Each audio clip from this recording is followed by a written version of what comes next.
Advanced courses తో పాటు first year నుండే campus recruitment training leading companies లో 13,000 plus placements with 13.5 lakhs highest package.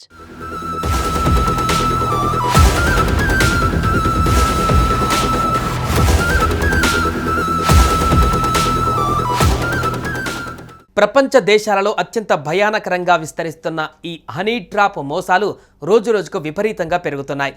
యువకులే టార్గెట్గా అందమైన అమ్మాయిలు పన్నే ఈ ఎత్తుగడలతో ఇప్పటికే చాలామంది మోసపోయారు. మరికొందరు జైలు పాలు కూడా అయ్యారు.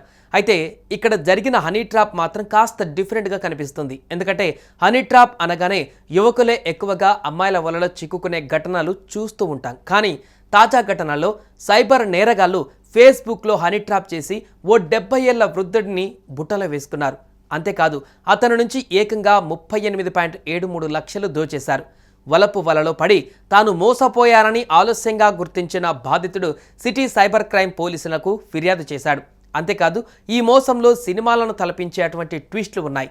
ఇంతకు ఏం జరిగింది? పూర్తి వివరాలు ఇప్పుడు చూద్దాం.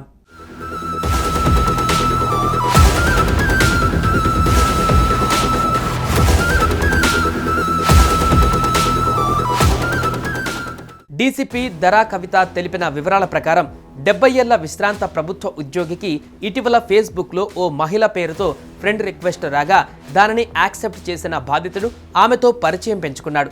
తర్వాత తన ఇంట్లో ఇంటర్నెట్ లేదని వైఫై కనెక్షన్ కోసమని 10,000 అవసరమని ఆమె చెప్పగా చెల్లించడానికి అతను సిద్ధమయ్యాడు.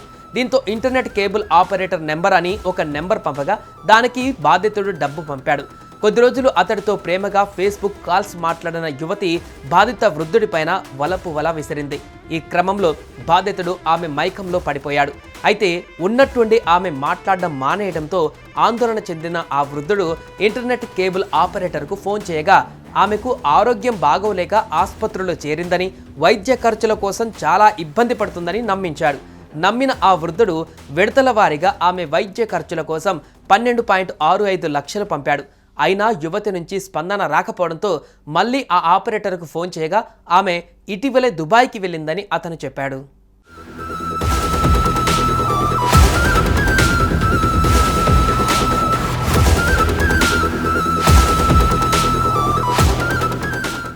ఆ తర్వాత వృద్ధుడితో పలుమార్లు మాట్లాడిన ఇంటర్నెట్ ఆపరేటర్ పరిచయం పెంచుకున్నాడు. తన తల్లి చెల్లి మీతో మాట్లాడాలనుకుంటున్నారని వారిని పరిచయం చేశాడు. దాంతో వృద్ధుడితో ఆ ఇద్దరు మహిళలు తల్లి చెల్లిలా నటిస్తూ పరిచయం పెంచుకున్నారు. మాయ చేసి ఆయన్ను ముగ్గులోకి దింపారు. నిత్యం కాల్స్, చాటింగ్ చేశారు. కొద్ది రోజుల తర్వాత లైన్లోకి వచ్చిన ఇంటర్నెట్ ఆపరేటర్ తన చెల్లి తల్లితో అసభ్యంగా మాట్లాడావని పోలీసులకు ఫిర్యాదు చేస్తానని బెదిరించాడు. తన చెల్లి మైనర్ అని పోక్సో కేసు నమోదు చేయిస్తారని హెచ్చరించాడు. ఈ క్రమంలోనే బాధితుడికి ఓ మెసేజ్ వచ్చింది. మీపై పోక్సో కేసు నమోదైంది. మీరు వెంటనే అవతలి వ్యక్తులతో సెటిల్మెంట్ చేసుకోవాలి, లేదంటే కేసు తెలంగాణ పోలీసులకు బదిలీ చేస్తామని అందులో ఉంది. దాంతో ఆ వృద్ధుడు ఆ ఆపరేటర్ తల్లితో మాట్లాడి ఆమెకు 12.5 లక్షలు ఇచ్చేలా సెటిల్ చేసుకున్నాడు. ఆ డబ్బులు ఇంటర్నెట్ ఆపరేటర్ ఖాతాలో వేశాక బాధితుడికి మరో కాల్ వచ్చింది. తాను కానిస్టేబుల్ని మాట్లాడుతున్నానని చెప్పి మీరు సెటిల్ చేసుకుంటే సరిపోతుందా, మా ఎస్ఐకి నాకు ఏం చేయవా అంటూ హెచ్చరించాడు. దీంతో ఎస్ఐ 10 లక్షలు అడిగారని, ఇవ్వకుంటే కేసు మళ్ళీ ఓపెన్ చేస్తాడంటున్నారని బెదిరించాడు. దాంతో బెంబేలెత్తిపోయిన ఆ వృద్ధుడు ఎస్ఐకి 10 లక్షలు, కానిస్టేబుల్కి 1 లక్ష చెల్లించాడు.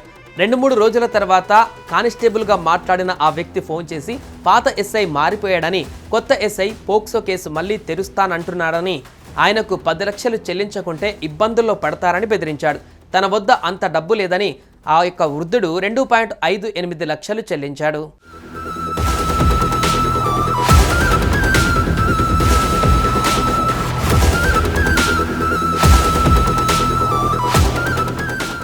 ఇంతటితో ఆగని ఈ బెదిరింపుల పర్వం ఇంకొక మలుపు తీసుకుంది. అందులో భాగంగా ఓ పోలీస్ అధికారి బాధితుడికి ఫోన్ చేసి బాలిక తాత కేసు పెడుతున్నానని స్టేషన్కు వచ్చాడు. అతనికి 6.5 లక్షలు, తమ పై అధికారికి 20 లక్షలు ఇస్తే కేసును క్లోజ్ చేస్తామన్నాడు. జూన్ 25 లోపు చెల్లించాలని గడువు విధించి ఫోన్ కట్ చేశారు. అప్పటికే 38.73 లక్షలు సమర్పించుకున్న బాధితుడు తాను మోసపోయిన విధానం గురించి స్నేహితులతో చెప్పడంతో అది సైబర్ మోసమని చెప్పారు. దాంతో ఆ వృద్ధుడు సిటీ సైబర్ క్రైమ్ పోలీసులకు బుధవారం ఫిర్యాదు చేశాడు. కేసు నమోదు చేసి దర్యాప్తు చేస్తున్నారు. దీంతో ఇప్పుడు ఈ వార్త వైరల్గా మారింది.